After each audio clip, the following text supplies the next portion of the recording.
Hello, everybody. It's Dr. Fred, and welcome to another wonderful episode of The Healthy Healer.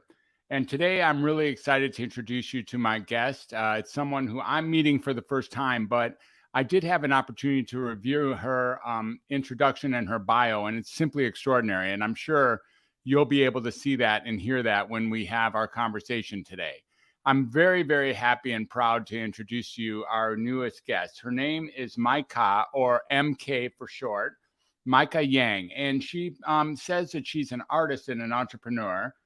And through the transformative work of photography and spiritual healing, life coaching, and sound healing, MK's work focuses on healing the mind, healing the body, and healing the spirit. She is the mom of two beautiful and wonderful huskies. And she knows herself as being an artist and an entrepreneur, as well as a photographer, a life coach, a spiritual healer, and a sound healer. Without further ado, I'm going to introduce you to Micah, and we'll have her tell you a little bit more about how she got to be who she got to be. And I think we're all going to see that she's the epitome, or really represents what we talk about here when we talk about healthy healers. So, Micah, welcome to the Healthy Healer podcast. It's wonderful to have you as a guest this afternoon.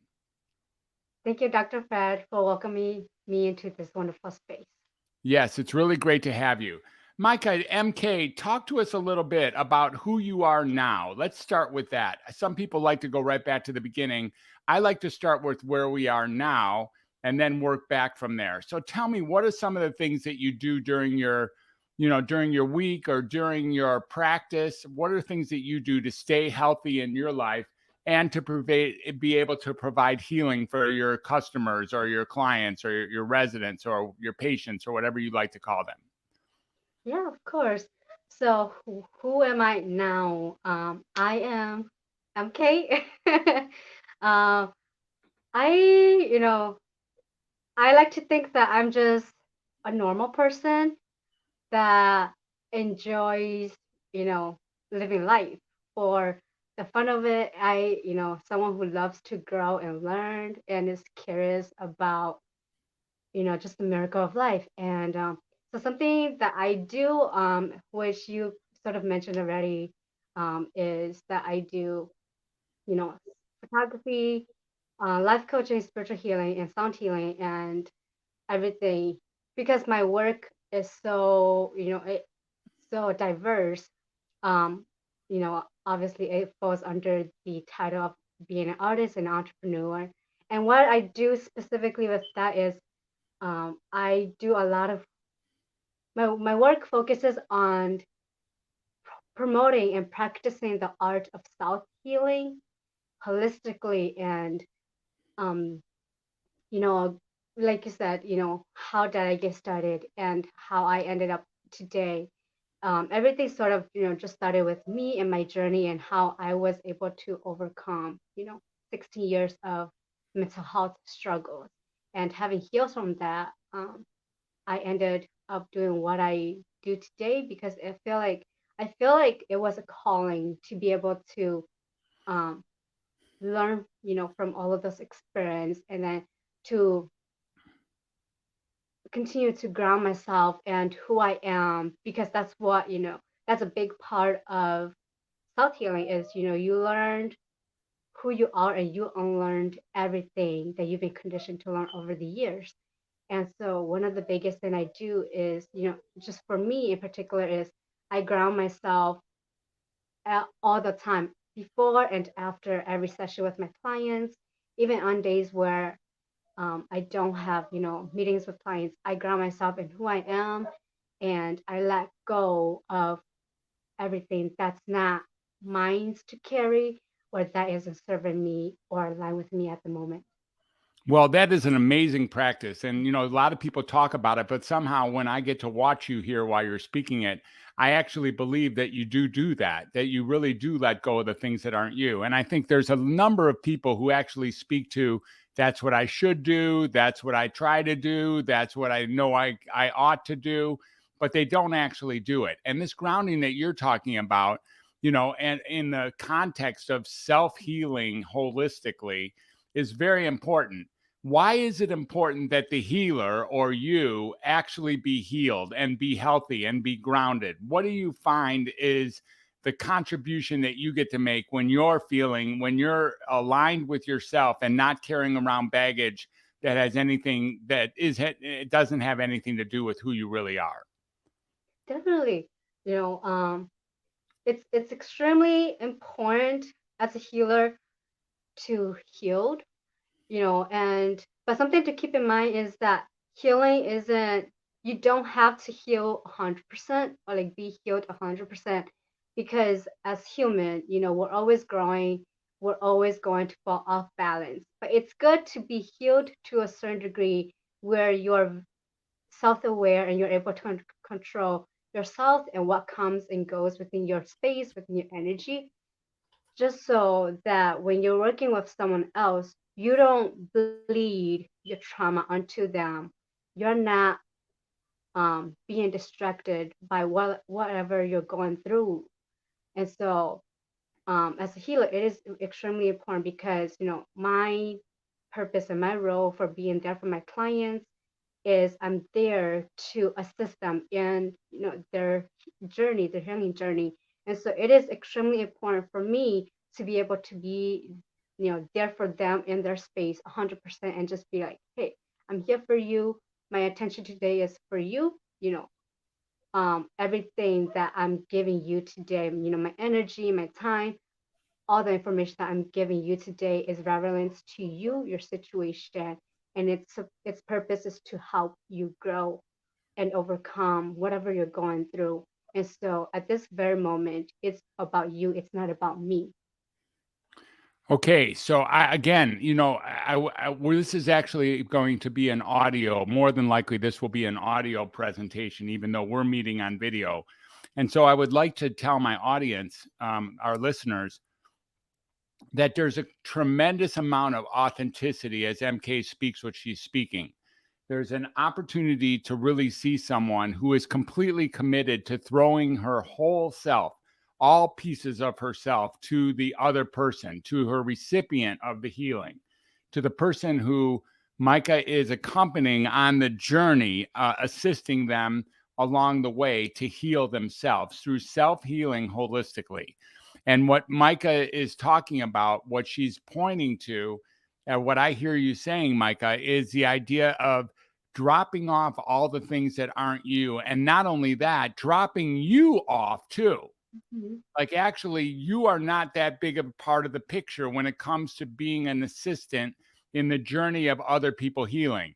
The more you can move your own self out of the way and be there for 100% of what your healing recipient is going through, is traveling through, the better off you're going to be able to provide services. And it seems to me that you're very committed to being that level of um, kind of selfless in your capacity to walk the journey with your clients. Definitely. That is exactly what I was trying to get at. So thank you so much for the great summary. All right, good. Well, I appreciate that really very much. And the reason that I appreciate that is I also would agree that that's the best way to do it. But I don't feel that most of our coaches or therapists or doctors or social workers or counselors are actually capable of doing that. And I can't underline enough that as I look at MK today, as she's watching me watch her, I see someone who is really actually doing that, that this is what she's committed to and this is how she lives her life. MK, talk a little bit about your earlier life that might have, you said you went through your own hardship to get through where you are. And let's point a little bit at some of those issues that you overcame or that you healed that led you to be a healer and led you to learn that selflessness is the only useful pathway to assist other people in healing. And in order to be selfless, you have to be significantly healed yourself. Like you said, not 100%. We're not 100% healed, but we can be significantly healed and prepare to heal more. And the more healed that we are, the better services we provide to others. Would you agree to that? I would, yes. So, talk to a little bit about who you were and what kind of things you have overcome in your life. Yeah. So, who I was, so I grew up in a very traditional family. Um, for those that don't know, I am part of the Hmong community. Like I said, my family was very traditional. I grew up being the oldest out of um, 7 kids total. And so, and then, in my family, it was only me and my sister, which we are 6 years apart, and then the rest are boys. And so, because my family is so traditional and very strict, you know, and in our community, it was always taught that the girls, or like, that females are always under the man, and that we're, basically born to, be housewives. And so that's what I was trained to do I was groomed into doing that at a very young age. And then when my family immigrated to the United States, I was completely lost. I was completely, devastated and shocked by the experience, because I was given, multiple masks and multiple hats to wear. And it got to the point where I was just lost, completely lost, and I didn't know, which direction to go towards. One point was a child. At one point, another day I could be, my parents' assistant.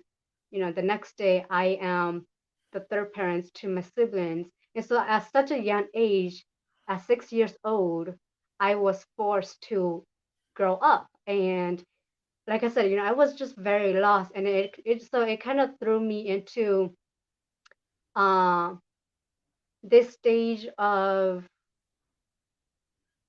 I wouldn't say depression at first, but of this stage of like confusedness, anxiety stage, kind of stage, just because everything was so new and I wasn't trained for any of that, or I didn't, I was not prepared for any of that. And so, of course, my parents have their own, experience going through that too.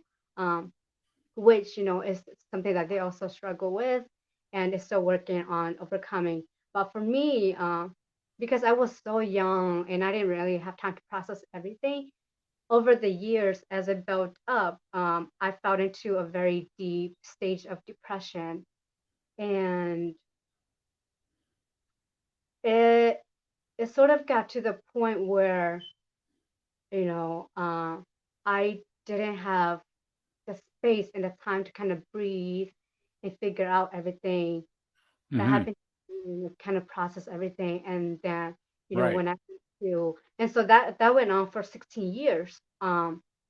And like I said, it builds up, so it got deeper and deeper into, depression. And then Yeah. when I went to study abroad in 2019, that summer, um, I took that time. I told myself, let everything go. We're just gonna start afresh. We're starting fresh. Um, we're going to be in a new community, in a new time zone. Just let everything go and start fresh. And so that's when I really took the time to dive deep into everything that I went through. And I did a lot of self reflection. I reconnected a lot with who I am. I had to unlearn what is me and what isn't me. I had to unlearn. Um, I have to renavigate and like reprioritize, my list of things that were important to me and not important to me. And really just let go of everything that wasn't in alignment with me and that wasn't serving me. And it took me 3 full years to heal from that 16 years of depression. And when I, came out of it, I looked at myself and I was like, wow, like, and at that time, when I was going through depression, I didn't know that it was depression, or I didn't know that it was, any mental health issues related, because such topic wasn't. accepted within our Sure. community. It was not a conversation that we talked about. Right. And so when I came out of it, I was like, oh my goodness, I went through depression and it went on for 16 years. And I How was many years are you saying? 16 years, so one Right. six. Yeah. And I came out of it and I was like, oh my goodness, I just went through that. And I realized how grateful I am to have myself and to be my biggest supporter throughout those Well, 16 years and yeah. ongoing. So what did you do in the last 4 years then to acquire this really sound approach to being a healer for others? It was like I said earlier, it was a lot of letting go. Um, it was I started off with, um, reflection, taking the time to reflect and to digest what happened to me and to accept that it did happen, even though the original intention wasn't meant for it to happen. I had to take the time to digest and, said to myself, yes, that did happen, but what did I learn from it? What did it teach me? Instead of, you know, putting myself, letting myself absorb such energy and allowing it to drown me, I had to, take that next step and I had to be the bigger person in that situation and say to me, what I learned from it and how can I use it to better myself Okay. and to, get me to overcome this so I can be a better person, not just for my community, not just for my family, but for the world. Okay. And so what did you take on in the last few years to become that better person and the bigger contributor to the healing world? Um, so for me personally, a very big part that I learned about myself was I had to learn who I am and I had to remember who I am, not who I was or not, and not who other people wanted me to be. I had to Okay. remember who I am and Right. I had to stay grounded in that. And how did you do that? It was through, reflections. It was through just a lot of self alone time. Um, and it it's a very lonely journey, at the beginning because, like I said, it was a lot of self alone time. It was a lot of reflections, a lot of meditation, and it was kind of like it was a very to put it in the simplest form. It was kind of like a mind game where I have to you have all these external noises around you, and then you have your internal voice, and then you have the voices inside your head. So it was a lot of self-talk and a constant reminder of who I am. Well, Um, who are you? yes, Who are you? who am I? I am a I am just MK, who is curious, who enjoys life, who is very grounded with nature, who is very loving. Um, that's who I am, and I have to remember that what other people say or what they think or what they do is not a reflection of who I am, but more of a reflection of their self and what they're going through. Okay, good. Very good. And what kind of occupations have you taken on? We talked about a few of them. What kind of healer are you? What kind of services do you provide now to people who are curious about you? So right now I do photography. Everything, I started photography back in I want to say the earliest was 2014, but I launched it off in 2016. And I started with photography because it was a way, like I said, everything I do started with me. So photography, it was a way for me to remember.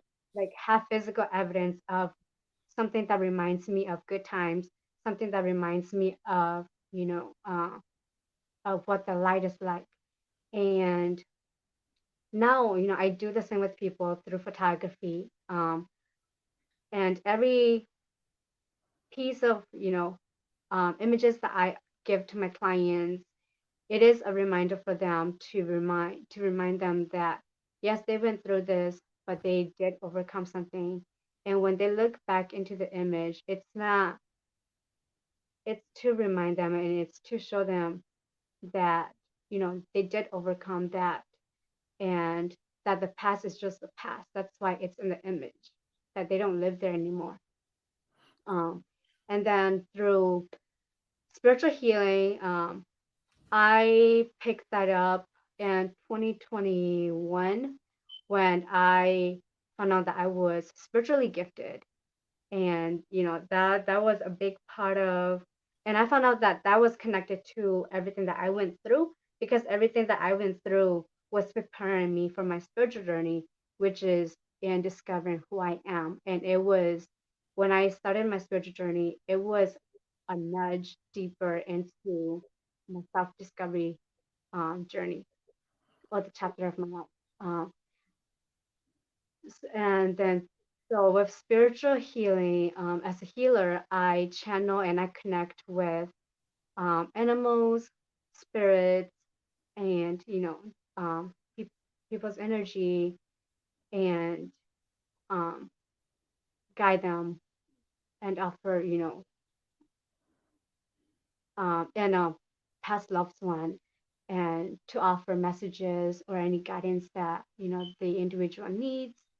And then with life coaching, I coach people to go through, I coach people to self heal themselves in this journey, because, and I find it, I find something very interesting with, life coaching is oftentimes, or like even just as, a healer, because sometimes people will come to me and ask me, I don't need to know what to do. I just need an answer. Like, I just need you to do it for me. And, well, I just need you to tell me what to do. And the thing about that is, I can't tell you what to do, because that's everything, it's your decision to do it. Sure. And because you can't change someone unless they're willing to change who they are, unless they're willing to work on themselves. So I can say all I want, but at the end of the day, the individual on the other end has the power to do it. And so, with life coaching, I don't, a lot of the time, I assist them, because that is my goal. I don't control them. I don't tell them what to do, but I guide them through it and help them overcome whatever they're going through. And with life coaching, because everyone is in different stages, in their healing journey, that it's hard to put into peace, and it's hard to tell, people, where to start, where to end, that you just sort of have to meet people where they are, and then adjust everything accordingly to their situation. And do And you find that you're pretty capable of meeting people where they are? I do, yes. And that's the beauty of it, because even as a coach, even as a healer, as an individual in overall, I am still learning myself. So meeting people where they are is actually, an opportunity for me to continue to learn and to grow as an individual. And while I am assisting them. Sure. Absolutely. And then there's one other thing you've added to your resume recently. What was that again? I do sound healing, and with sound healing, it is helping them to restore the balance of their seven chakras, or saying in short, their energy frequency. Okay. So you're a photographer, you're spiritual healing. Is that more along the lines of your shamanic training? Yes, Okay. And then you also have life coaching and channeling, and then sound healing. yes. So if someone wanted to work with you or someone wanted to learn a little bit more about you, how do they contact you? They can contact me through my Facebook, called Mai Ka, actually Mai Ka, and then my website www.everestmk.com. What is the first word? Everest, like Mount Everest. everestmk.com. Okay, beautiful. And then what can they expect when they give you a call? Is there a discovery call that they have? How do they get to know you? Yes. So, and for yes, so I believe the way I have it set up right now is for, I offer a free discovery call or an information call where we talked and where we talked, get information about each other and learned a little bit about each other before we jumped in to work on anything else. To see Except if it's a for good fit. Yes, except for spiritual reading. If anyone comes to me for spiritual reading, then um, because I don't do tarot cards, the way my spiritual guides connect with me is through conversations. So sometimes I'll be having a conversation with you and they'll let me know. Sometimes you'll be meditating and they'll just let me know if anything comes in. So for spiritual reading, then our first initial meeting is when that takes place. Okay, very good. All right, understood. So, Micah, thank you so much for joining us today on Healing the Healer, on the Healed Healer. It's really a beautiful opportunity to meet somebody who very recently actually turned the corner and really got on the other side of what was a very confusing and lost, and in some ways very depressed life for a long time. That you finally found a way to put your heels into the ground and actually create a healing modality that you can help other people by giving of yourself. Thank you so much, Dr. Fred, for having me on here. It's, It's an it's my honor to pleasure. it's an honor to be able to share my experience with everyone. Yeah, it's great. And again, for those of you who are interested in Mai Ka, you can find her on Facebook, or again, you can find her at everestmk.com. Is that right? That is correct. All right, and that's a great space to find her. I simply suggest that you do check her out. This is a beautiful woman who's up to really great things in the world, and I'm sure you can get a whole lot of benefit just from either following her or at least checking her out for the complimentary discovery or information call that she offers. Micah, again, thank you so much for being on the show. It's been a pleasure having you. Really, really appreciate you. Thank you, Dr. Fred. Same goes to Okay, you. you're welcome.